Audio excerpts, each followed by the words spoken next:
Mesdames et messieurs, bonsoir et bienvenue sur votre plateau pour une nouvelle semaine, toujours pour parler d'entrepreneuriat. Aujourd'hui, on va faire un petit point économique. Vous êtes au courant de la situation. Vous savez que la Martinique a été reconfinée. Vous savez que pas mal de départements en France hexagonale ont été reconfinés puisque la France est totalement confinée de toutes les façons.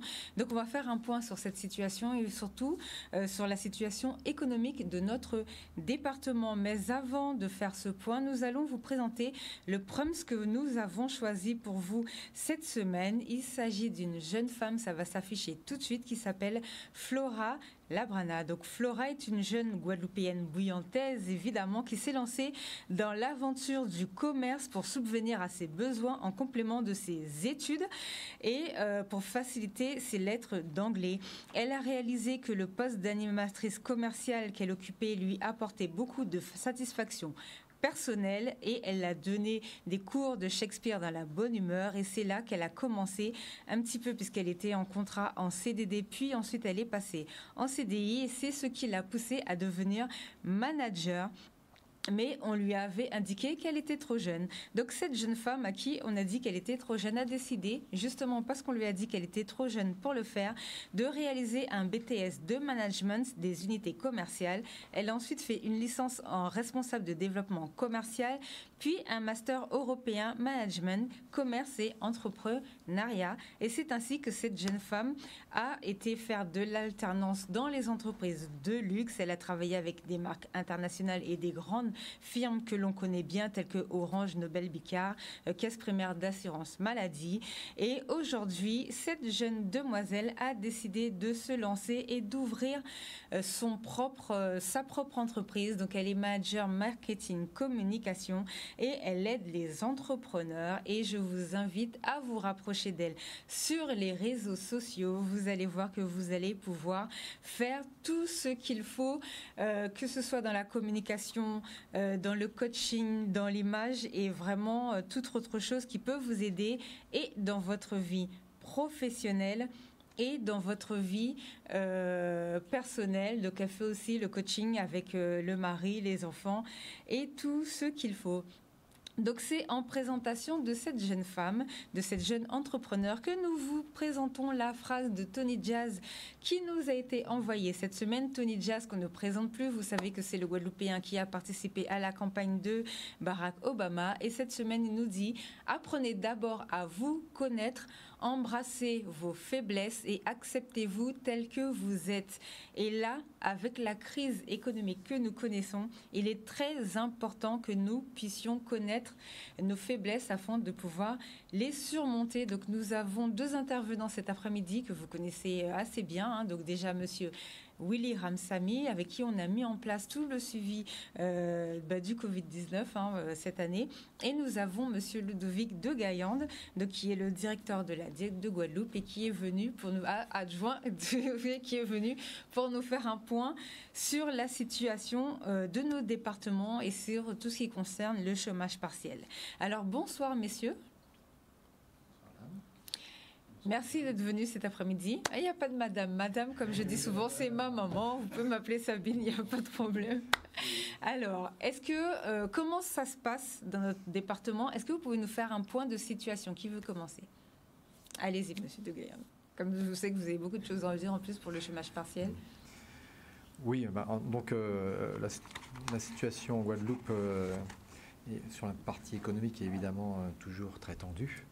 On a constaté, nous, en un mois, qu'il y a une forte remontée des demandes d'activité partielle, donc c'est symptomatique. On était descendu jusqu'à 700 entreprises qui étaient en activité partielle. Nous sommes remontés maintenant à 1600 entreprises, donc c'est assez conséquent, bien sûr. Et 16 000 salariés sur l'ensemble, Guadeloupe et Île-du-Nord. Donc ça veut dire qu'il y a à nouveau beaucoup d'entreprises qui n'arrivent pas à proposer suffisamment d'activités à leurs salariés pour qu'ils soient en totalité au travail. Donc c'est un signe que l'activité malheureusement ralentit à nouveau. Alors il y a eu bien sûr cet épisode court, mais cet épisode où il y a eu des interdictions d'ouverture. Ça a rouvert assez rapidement avec des contraintes en revanche sur les horaires. Donc ça aussi, bien sûr, ça a pesé. Mais au-delà de ça, puisque ça a concerné seulement une partie d'entreprise, moi je constate que Les entreprises qui continuent à nous faire des demandes ne sont pas uniquement dans le domaine de l'hébergement et de la restauration, beaucoup aussi dans le commerce, mais encore plus dans le domaine des activités de conseil. Les activités de conseil, bien sûr, à partir du moment où les entreprises qui sont clientes ne travaillent pas, elles n'ont elles-mêmes plus de travail. Et quand ça ralentit aussi du côté des pouvoirs publics, c'est toute une activité qui chute fortement. Donc la partie conseil est fortement impactée. Globalement, la partie tertiaire, bien sûr, mais bon, de toute façon, c'est normal, c'est 80% de notre tissu. Mais donc voilà, moi, parmi les indicateurs que nous avons, on voit bien que ça montre qu'il y a encore de grosses difficultés. Et de la même manière, quand on voit comment continuent à être mobilisés les autres dispositifs d'aide, ça montre bien qu'il y a toujours besoin d'être accompagné pour pouvoir continuer à rester ouvert et surtout à pouvoir rester ouvert tout en étant rentable. C'est ça la grosse difficulté. C'est que beaucoup ont ouvert, mais avec une rentabilité pas garantie, voire des pertes tous les mois, ce qui ne peut pas durer pendant trop de temps. D'accord, merci pour ce point économique, Monsieur Ramsamy. Il y a par ailleurs plein d'autres entreprises qui s'en sortent très bien, quoi qu'il en soit. Moi, je vous parle de celles que l'on accompagne, mais heureusement qu'il y a beaucoup d'entreprises, et j'y reviendrai après, parce qu'il y a des dispositifs qui sont faits pour celles qui se développent, mais qui heureusement s'en sortent bien dans ce contexte particulièrement anxiogène. D'accord. Monsieur Ramsamy, est-ce que vous pouvez nous faire un point? Qu'est-ce que vous constatez, vous? Oui, en fait, le constat que nous faisons à la Chambre de métiers de l'artisanat de région, c'est le même que celui que vient faire l'État. C'est vrai que la situation économique n'est pas repartie encore dans ce département, même si nous ne sommes pas confinés. C'est vrai que la crise sanitaire que nous avons vécue laisse les entreprises exemptes financièrement. Je crois que c'est le ministère de l'économie qui disait que pour l'outre-mer, c'est près de 400 millions d'euros qui ne sont pas rentrés dans les caisses des entreprises. Ces sommes qui ne sont pas rentrées ne vont pas rentrer. Les charges vont malheureusement continuer à courir et donc sont venues rogner les marges des entreprises. Et aujourd'hui, quand on sait que structurellement, les difficultés que vivent nos entreprises, quand on sait la création de richesses des entreprises artisanales, c'est vrai que les entreprises vivent encore plus mal cette absence d'activité. Et d'autant plus que c'est vrai qu'il y a eu des dispositifs qui ont été mis en place, mais qui sont amenés à disparaître, en tout cas à être réformés. Et donc c'est vrai que dans cette situation d'incertitude, le monde économique n'aime pas l'incertitude, les entreprises n'ont pas de visibilité sur le plan sanitaire, mais sur le plan économique, sur le plan social. Et ces incertitudes freinent les anticipations des chefs d'entreprise et sont de nature à créer des difficultés que nous ne pouvons qu'entrevoir maintenant. D'accord. Alors, on va faire un point sur le chômage partiel. Est-ce que vous pouvez nous dire où on en est aujourd'hui et quelles sont les choses qui ont été modifiées, quels sont les accompagnements qui sont mis en place maintenant pour les entrepreneurs?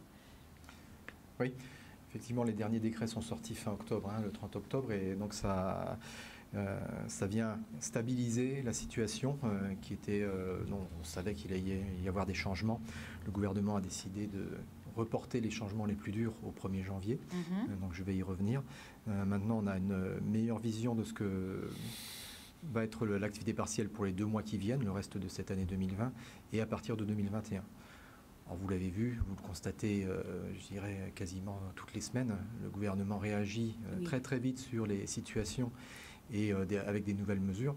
Donc ce que je vous dis aujourd'hui peut-être sera revu en fin d'année. En attendant, ce que je vais vous annoncer qui montre qu'il y a une volonté de pousser la reprise des entreprises.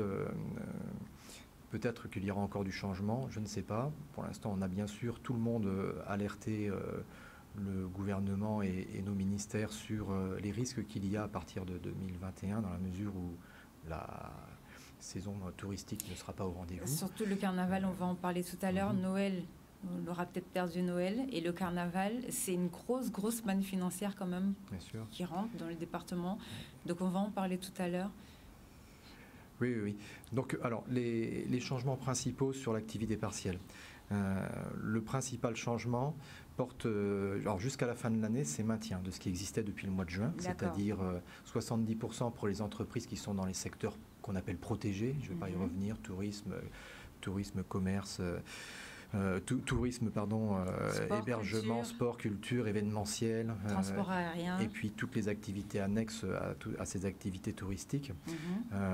D'ailleurs, l'annexe 2 a été revue. Par exemple, il y a dorénavant, depuis ce décret, les entreprises de nettoyage, les entreprises de sécurité qui ont été rajoutées dans l'annexe 2, compte tenu qu'à partir du moment où elles sont liées à ces activités qui chutent.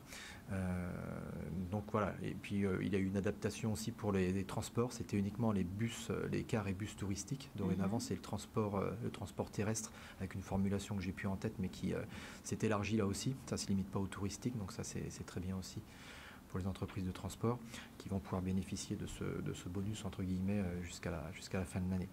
Donc quand on est dans les secteurs protégés, 70%, ce qui veut dire zéro reste à charge pour l'entreprise, puisque l'entreprise elle-même doit 70% aux salariés.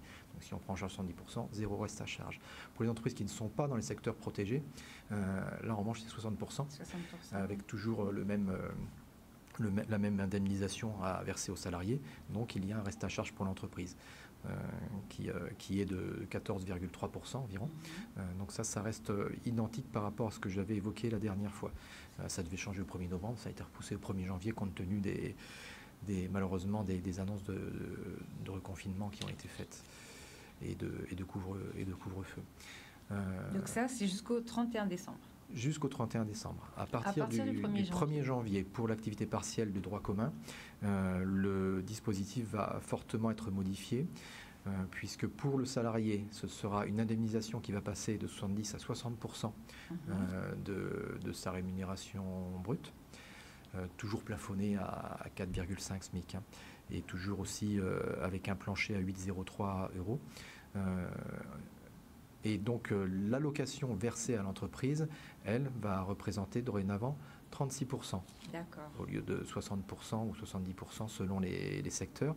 36%, ça veut dire 36% de 60%, ça veut dire qu'il y aura un reste à charge de 40% pour les entreprises à partir tout secteur. On ne parle plus de secteur protégé ou de secteur tout secteur confondu. Le régime de droit commun serait unique avec une aide de 36% de la rémunération brute du salarié, donc représentant donc 60% de ce que doit payer l'entreprise en indemnisation aux salariés. Résultat, un reste à charge de 40%. Donc c'est évidemment conséquent, en particulier pour des entreprises qui seraient encore fortement touchées avec beaucoup d'activités partielles et des recettes minimes ou qui n'existent pas pour certaines. Donc là, ça va être compliqué. D'où l'importance de passer au dispositif qu'on appelle d'activité partielle de longue durée, qui a été instauré au mois de juillet et qui, lui, permet de garder un taux d'aide supérieur. Le taux d'aide de l'activité partielle de longue durée est le même jusqu'à la fin de l'année que celui des autres régimes, 60 et 70%. En revanche, il passera à 60% pour toutes les entreprises à partir du 1er janvier. 60% à comparer aux 36%.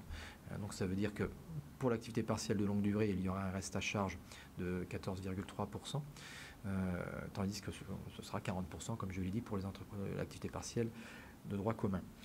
D'où l'importance et l'intérêt d'aller vers cette activité partielle de longue durée à partir du moment où on sait qu'on va être impacté pour du long terme. Et il y a beaucoup d'entreprises, notamment dans le tourisme bien sûr, l'événementiel bien sûr, qui ont commencé à faire qui vont continuer à être impactées très fortement sur une durée importante. Est-ce que les gens qui ont déjà fait la demande d'activité là peuvent passer en partiel? Ça se passe comment? Peuvent passer en longue durée, oui. Oui, tout à fait.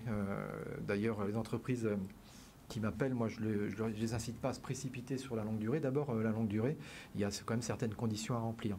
La première, tout d'abord, c'est qu'il faut un accord d'entreprise. Ou alors un document unilatéral s'il y a un accord de branche qui a été passé au niveau national. Or aujourd'hui il n'y a que 3 accords de branche qui ont été validés. C'est lesquels? Suppose. Pardon? Le tourisme? Non, pas encore. Le premier qui est passé, c'est l'UIMM, donc c'est la métallurgie. Le second, ça a été le Syntec, donc tout ce qui est conseil et ingénierie. Et le troisième, c'est la partie dans la distribution de boissons. Et il y en a un grand nombre qui sont en cours, mais qui ne sont pas validés, qui sont toujours en négociation ou en arbitrage interne au sein des syndicats concernés, ou alors en arbitrage pour la validation au niveau de mon ministère. Donc uniquement 3. Ce qui veut dire que si on veut au 1er janvier avoir un accord, il vaut mieux s'y préparer assez rapidement. Ça prend un petit peu de temps de passer un accord avec les syndicats ou même avec les salariés directement quand il n'y a pas de syndicat. Parce que ça, cet accord d'entreprise, il est obligatoire quelle que soit la taille de l'entreprise. Le document unilatéral, ce n'est pas une question de taille d'entreprise, c'est uniquement s'il y a eu un accord de branche. Donc il faut faire assez vite, mais c'est fait pour tout type d'entreprise et toute taille d'entreprise, cet accord de longue durée, cette activité partielle de longue durée. Il ne faut pas croire que ça se limite ou que c'est uniquement pour les grandes entreprises. Oui, parce que là, les gens qui sont dans le tourisme, ils doivent se dire, mais attendez, nous, depuis le temps qu'on n'a pas travaillé, on ne sait pas quand est-ce qu'on reprend. Exactement. Donc c'est vraiment fait pour eux. La particularité, en revanche, c'est qu'il y a des engagements à prendre, des engagements sur le maintien de l'emploi à l'issue de l'activité partielle, et par ailleurs sur la formation des salariés pendant cette activité ou cette inactivité de longue durée. L'autre point important, c'est que l'engagement doit être pris de limiter l'activité partielle à 40% des heures de travail des salariés. Alors 40% pour une entreprise qui n'a pas du tout d'activité, elle va me dire mais ça ne marche pas, ça ne m'intéresse pas ce dispositif, parce que moi je suis à 100% d'inactivité pour mes salariés. En fait, c'est un système, 40%, c'est un taux moyen sur la durée de l'accord. Donc le mieux est de prendre un accord sur une durée longue, de 2 ans, minimum d'1 an, de manière à pouvoir ensuite lisser avec une progression de sortie de l'activité partielle sur la durée, de manière à pouvoir réussir à limiter l'activité partielle à 40%. Exceptionnellement à 50%, si les justificatifs sont satisfaisants, c'est à nous de décider, et s'il y a un accord d'entreprise. Donc 50% grand maximum exceptionnellement, mais normalement 40%. Donc ce qui va se passer, on sait très bien, c'est que pendant quelques mois, les premiers mois de 2021, ce sera de l'activité partielle à 100% pour celles qui n'ont pas d'activité, et petit à petit, elles vont augmenter. Admettons, pendant 6 mois, ça va être du 100% pour certaines qui vraiment sont très touchées. En juillet-août, ça va repartir pour... voilà, et donc elles vont monter un petit peu. Et après, c'est à elles de faire une planification la plus cohérente possible par rapport à ce que l'on a comme visibilité sur l'avenir, ce qui est évidemment pas terrible en ce moment, soyons clairs, mais il faut faire des paris sur l'avenir dans cet accord d'entreprise pour pouvoir essayer de voir comment est-ce qu'on peut s'en sortir sur le long terme. Nous, l'intérêt, c'est que si l'entreprise arrive à bien spécifier non seulement le contexte actuel, mais aussi ses perspectives et nous donner des indicateurs, on a la possibilité de ne pas demander le remboursement de l'activité partielle si l'entreprise ne pouvait pas respecter ses engagements à la fin de l'activité partielle. Par exemple, si elle est obligée de passer à un plan social ou de passer à des licenciements, un ou des licenciements sur les personnes concernées à la fin de l'activité partielle, on pourra tenir compte du fait que les indicateurs de reprise économique ne sont pas réalisés et que de ce fait, on ne peut pas lui reprocher et lui imposer de ne pas licencier, alors que quand elle a pris cet engagement, c'était dans un contexte de reprise favorable d'activité à terme. Voilà, donc l'activité partielle de longue durée, si on veut bénéficier d'un taux supérieur, je pense qu'il faut le regarder de très près. En revanche, ça se négocie préalablement. Et ça, nous, on a 15 jours pour pouvoir donner un accord une fois qu'on a reçu l'accord. L'accord d'entreprise donc à partir de là, il y a intérêt à s'y prendre suffisamment tôt quand même pour pouvoir réussir à mettre ça en place à partir du 1er janvier ou un petit peu en décalé. Et encore une fois, si les textes restaient en l'état, 40% de reste à charge pour une entreprise, ça va être conséquent à partir du 1er janvier, d'où l'importance d'essayer de passer sur cette APLD à partir du moment où on sait qu'on n'est pas sorti de cette situation difficile avant une bonne année. Encore une fois, sortir de la situation, c'est reprendre une activité normale. Donc on sait que ça va durer, malheureusement, même si ça s'améliore, même si la situation sanitaire nous lâchait enfin, dans quelques mois, même si le vaccin arrive, ça va prendre encore énormément de temps. Oui, parce qu'il faut le flux de la clientèle et le mouvement de circulation. Exactement. Alors, plan de relance, est-ce que vous pouvez nous dire un mot sur les plans de relance ?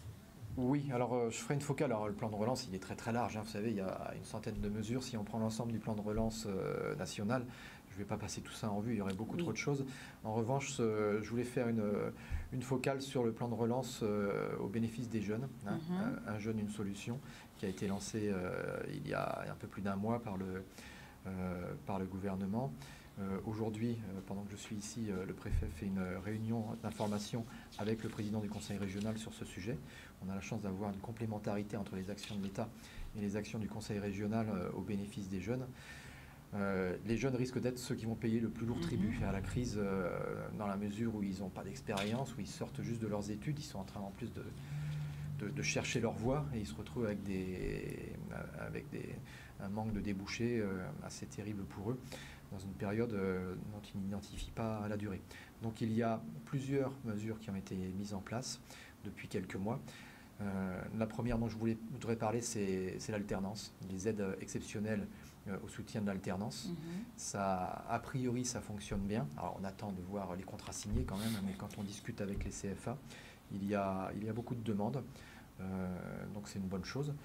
Parce que les aides que l'on apporte pour cette première année, c'est une aide de 5 000 € pour les apprentis mineurs, ou ceux qui bénéficient de contrats de professionnalisation, ce sont les mêmes aides, et de 8 000 € pour les apprentis majeurs. Pour la première année. Déjà parlé ici. Ouais. Voilà, donc c'est vraiment une aide très importante. Elle, a priori, fonctionne bien, j'espère. En tout cas, il y a beaucoup de demandes. Il y a encore quand même des entreprises qui ne trouvent pas de jeunes dans certains secteurs, et vice-versa, des jeunes qui ne trouvent pas d'entreprise. Oui, mais on a mis en place justement, parce que c'est quelque chose que vous faites aussi avec la Chambre des métiers, on a mis en place avec eux, ils passent régulièrement pour qu'ils puissent trouver les jeunes et les entreprises. Donc ça, c'est vrai que c'est un plan ça, qui c'est la première bien. aide, elle est fondamentale, et en plus, on sait que l'apprentissage, c'est ce qui marche le mieux en termes d'insertion à l'issue des études. Franchement, c'est un très très bon outil où l'entreprise réussit comme ça à former selon ses besoins les intéressés. Le deuxième dispositif qui a été créé tout récemment, c'est l'aide à l'embauche des jeunes. C'est une aide de 4 000 € qui a été créée il y a peu de temps. Donc je ne vais peut-être pas rentrer dans le détail, et puis tout ça est mis dans un document que je vous ai laissé, qui sera mis sur les réseaux Facebook, sociaux. je crois, sur vos réseaux sociaux. Donc je ne vais peut-être pas rentrer dans le détail de tous ces dispositifs, mais cette aide est importante parce qu'elle n'est pas liée à un profil de jeune. Ce n'est pas un jeune qui est très éloigné de l'emploi, comme pour les aides sur lesquelles je reviendrai, du PEC et du CIE.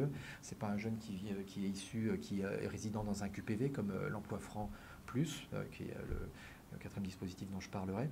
Donc c'est plus libre pour l'entreprise. Il y a quelques contraintes. Il ne faut pas avoir licencié depuis le début de l'année sur le poste pour lequel l'entreprise demande une aide.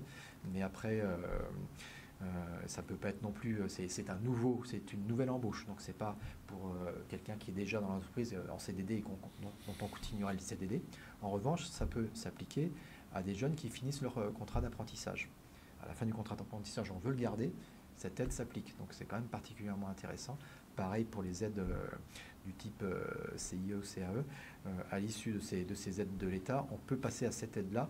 On considère que c'est une nouvelle embauche, compte tenu qu'on sort des dispositifs habituels. Elle n'est pas cumulable, mais elle peut succéder à ces dispositifs. Donc cette aide est particulièrement intéressante, 4 000 € sur la première année. Sur la première annce. Et donc là, c'est une aide qu'on va essayer de promouvoir assez fortement, parce qu'elle a été ouverte au mois d'octobre, et c'est ce mois-ci là que l'ASP commence à instruire les demandes qu'elle a déjà reçues. D'accord. Et un point sur le fonds de solidarité ?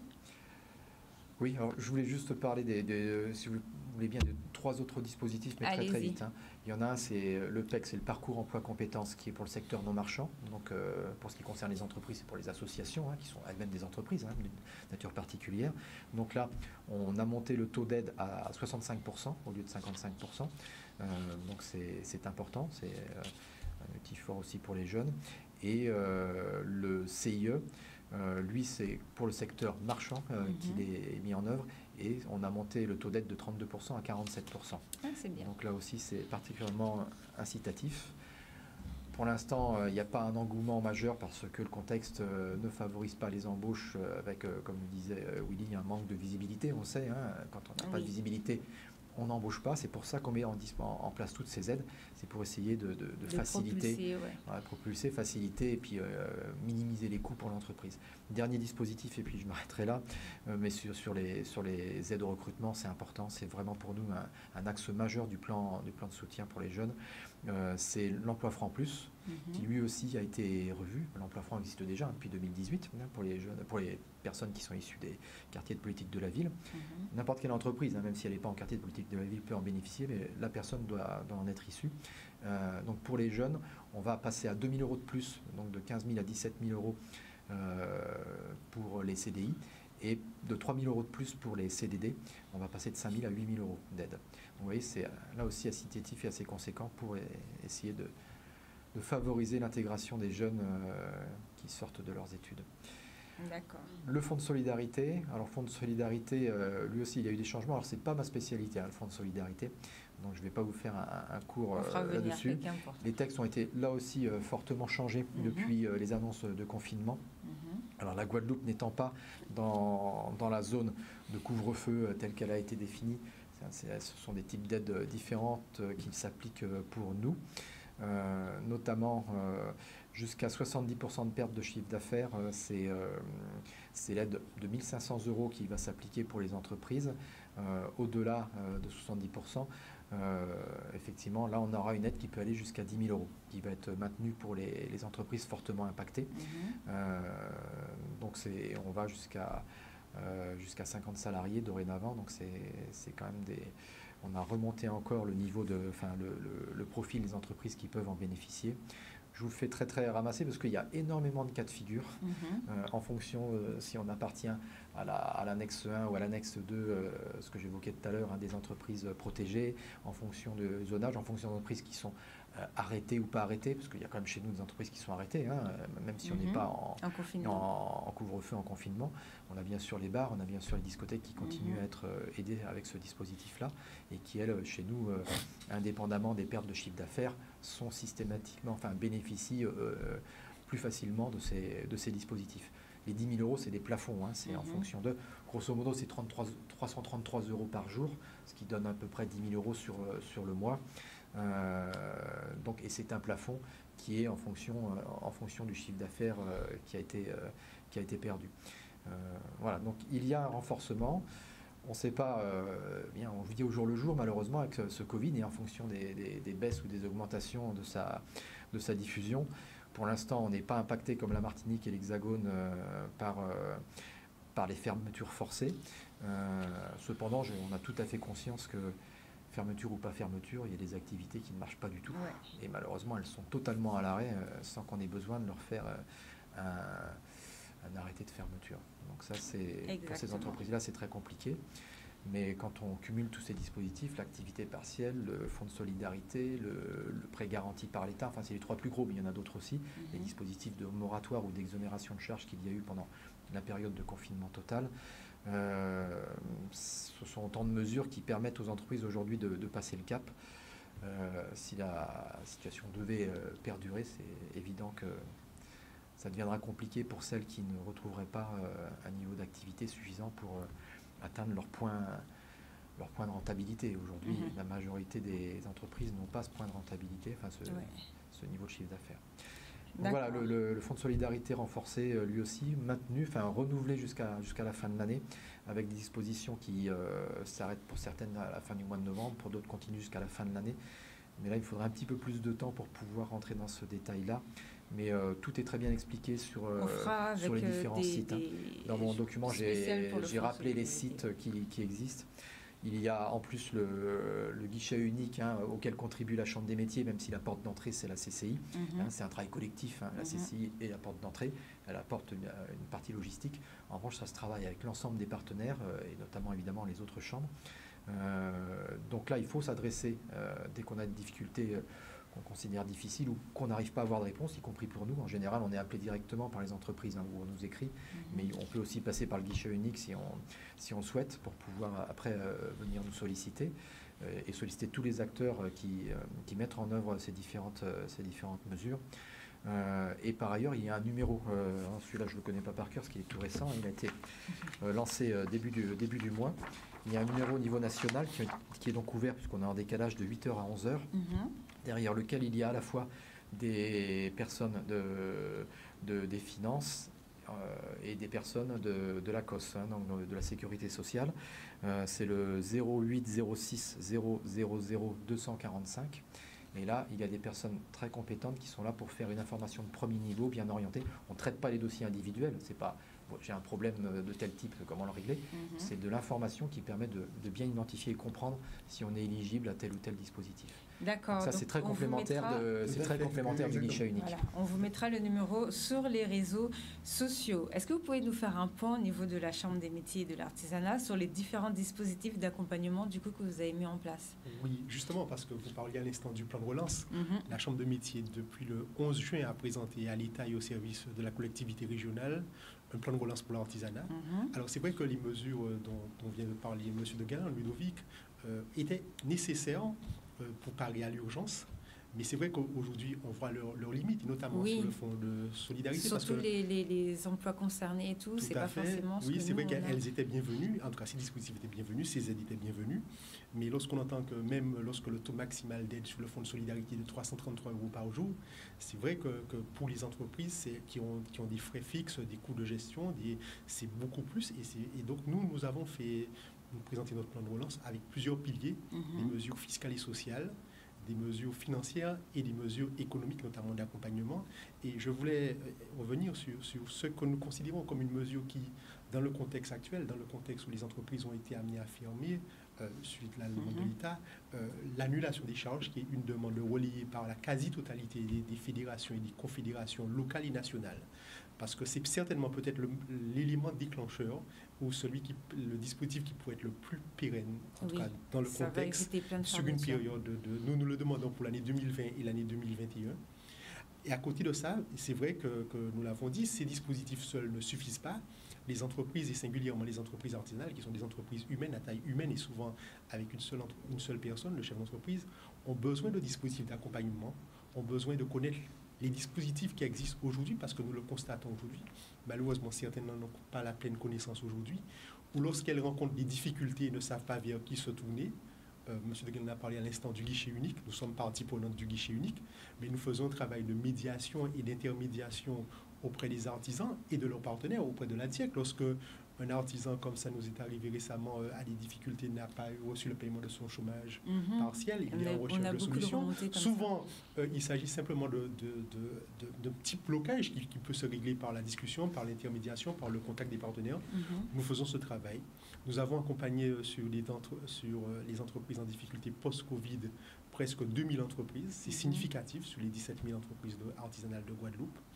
Mais au-delà, nous savons que préparer la relance, c'est de construire des dispositifs d'accompagnement pérennes dans le temps.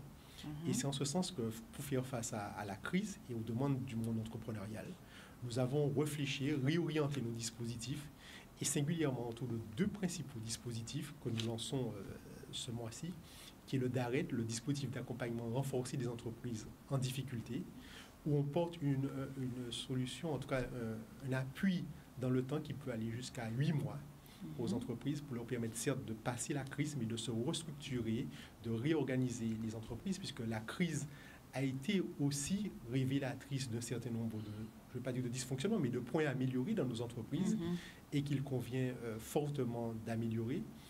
Et l'autre peut-être carence qu'a montré cette crise, c'est l'insuffisance de digitalisation de nos entreprises. C'est vrai qu'on a vu lorsqu'il a fallu mobiliser le Fonds national de sécurité sociale, le Fonds national de solidarité, les mesures de chômage partiel ou même les mesures régionales d'aide financière, et je pense notamment à l'avance remboursable. C'est sur Internet, c'est par le numérique, c'est par l'informatique. Et en tout cas, on le pressentait, mais on l'a véritablement constaté, une véritable carence de nos entreprises. Et aussi, ça a été un moment de prise de conscience par l'artisan de cette difficulté. Et nous lançons aussi dans un volet d'accompagnement numérique de nos entreprises artisanales à travers deux dispositifs principaux. L'autodiagnostic numérique qui permet à l'artisan de se faire son propre diagnostic de ses réalités numériques, de la cohérence de sa stratégie d'entreprise avec sa stratégie numérique, des outils qui seraient utiles qu'ils mettent en place. Et à partir de cet autodiagnostic, nous mettons en place un dispositif plus poussé d'accompagnement numérique qu'on appelle chez nous le DANEA, le dispositif d'appui numérique des entreprises artisanales, qui là est un véritable plan d'action pour transformer les entreprises, et notamment, puisqu'il y a aussi sur ce domaine, les entreprises ne le savent pas, des dispositifs qui permettent de financer l'équipement numérique, la transformation numérique des entreprises artisanales, et notamment le chèque TIC, qui est un dispositif régional géré par l'ASP, et qui serait de bon augure que les entreprises puissent mobiliser. Et c'est notre rôle de les accompagner, de les soutenir dans cette période et de mettre avec eux les outils et les prestations qui permettront de redémarrer, en tout cas d'atténuer la crise que nous subissons actuellement. Comment ça se passe pour le chèque pays? Parce que vous avez mis ça en place aussi? Ah oui, en fait, dans le plan de relance que nous avons proposé à la collectivité régionale, mais aussi aux collectivités communales, aux communes, aux EPCI, effectivement, on s'est rendu compte que les entreprises n'ont pas d'activité, n'ont pas de clients, n'ont pas de chiffre d'affaires, et que c'était peut-être l'occasion de flécher la consommation des clients, des consommateurs guadeloupéens vers les entreprises artisanales. Donc nos élus ont proposé l'établissement de chèques pays qui permettrait notamment aux communes, et notamment à travers l'ORCECAS, puisque vous savez que les communes gèrent des budgets conséquents d'accompagnement aux ménages les moins favorisés à travers des bons d'achat. Et ce que nous proposons, c'est que ces bons d'achat soient en fait des bons chèques pays qui, dans le cadre de conventionnement que nous faisons avec les artisans, avec les collectivités, les artisans du territoire, qui permet aux consommateurs donc d'utiliser ces chèques exclusivement dans des entreprises artisanales de proximité qui permettrait de les aider à retrouver un niveau de chiffre d'affaires conséquent. Et c'est un geste de solidarité à la fois des collectivités, à la fois des clients, des consommateurs, envers les entreprises de proximité, les entreprises artisanales. Ça, c'est génial. C'est vraiment un bon plan, ça. J'espère que c'est quelque chose qui va vraiment bien se développer. Alors, par contre, moi, j'avais une question. Vous savez, pour cette histoire de prêt garanti par l'État, cette histoire de PGE, on a beaucoup incité les gens à faire le prêt, à prendre un prêt parce que ça allait les aider à tout payer. Et aujourd'hui, on leur dit, attention, on est en zone rouge sur la circulation du virus. Donc, on demande aux gens de ne pas trop bouger, de ne pas trop non plus sortir de chez eux, quoi. Donc, est-ce que vous avez des retours sur des gens qui ont fait le PGE et qui commencent quand même à être inquiets parce que malgré le fait qu'ils ont fait le prêt, malheureusement, il n'y a toujours pas de clientèle. Surtout qu'il n'y a pas de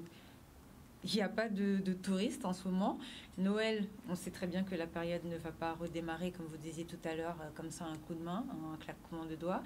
Et le carnaval, il ne faut pas trop compter dessus pour faire du chiffre, alors que les autres années, c'est quand même une grosse manne d'argent. Hein. Ça ramène quand même pas mal d'argent, le carnaval.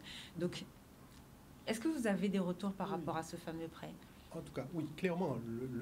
Parce qu'il faut le rembourser, hein, c'est de l'argent que les gens doivent rembourser maintenant. Le PGE, c'était un prêt garanti par l'État qui permettait de compenser un manque de trésorerie pendant une période donnée. Donc, des entreprises ont mobilisé le PGE, beaucoup plus les grosses entreprises que les petites, mais globalement, c'est un dispositif qui, dans son ensemble, sur le plan macroéconomique, a quelque part permis de soutenir l'économie. Il y avait d'autres dispositifs d'accompagnement financier à côté, et je pense singulièrement à l'avance remboursable de la région qui est un dispositif qui permet d'accorder une aide financière jusqu'à 12,5% du chiffre d'affaires des entreprises.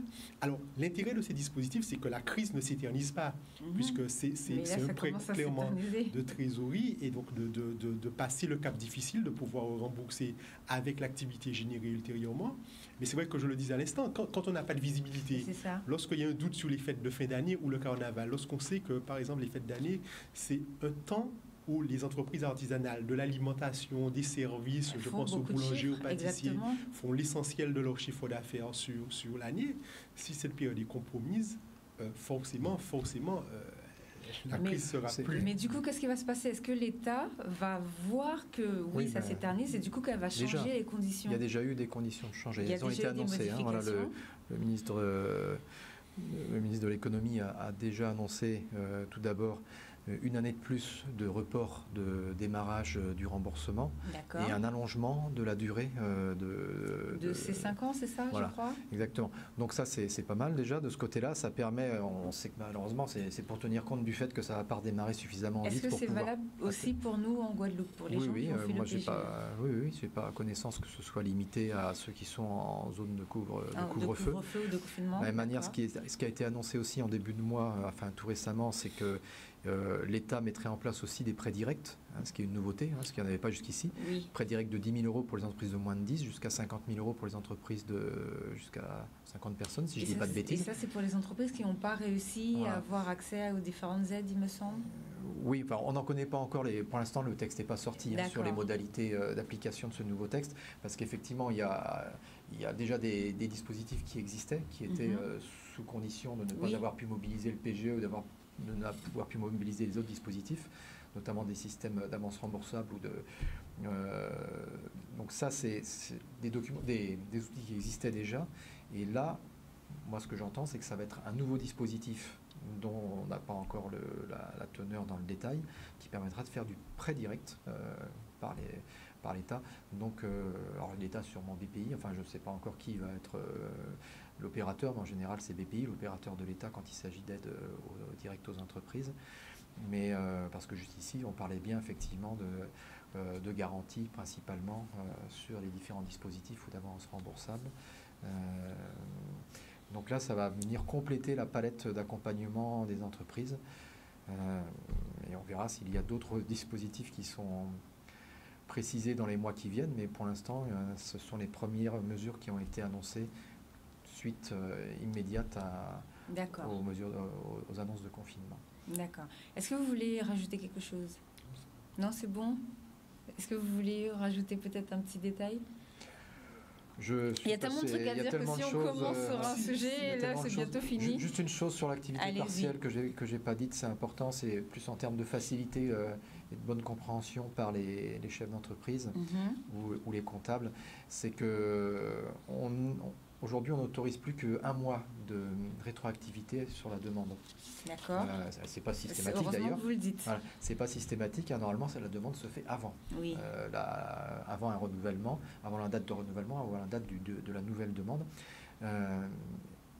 Nous, on a le droit compte tenu des problèmes du confinement, surtout quand c'est issu d'une décision gouvernementale ou d'une décision du préfet en termes de restrictions. On a cette possibilité de regarder ça jusqu'à maximum un mois. Mais certaines entreprises ont été habituées, ou comptables ont été habitués à faire sur plusieurs mois de la rétroactivité. Ça, c'était uniquement pendant la période de confinement où on avait 12 000 entreprises qui nous avaient fait des demandes en même temps, donc on ne pouvait pas gérer. Dorénavant, même si avec 1600 entreprises, c'est un travail toujours très très conséquent pour nous, c'est un mois de rétroactivité et pas plus. De la même manière, uniquement là pour les entreprises qui sont touchées par une décision de fermeture ou de restriction, il est possible pour les entreprises qui font 50 salariés et plus de transmettre le PV du CSE qui est obligatoire dans les 2 mois. Alors que normalement ça se fait avant, c'est pareil. S'il n'y a pas avant, on doit refuser, c'est que les démarches de dialogue social avec les salariés n'ont pas été assurées. Donc là pareil, c'est quand on est sous le coup d'une interdiction ou d'une limitation d'activité pour des raisons, enfin par une autorité de l'État, on a cette possibilité de le faire qu'après.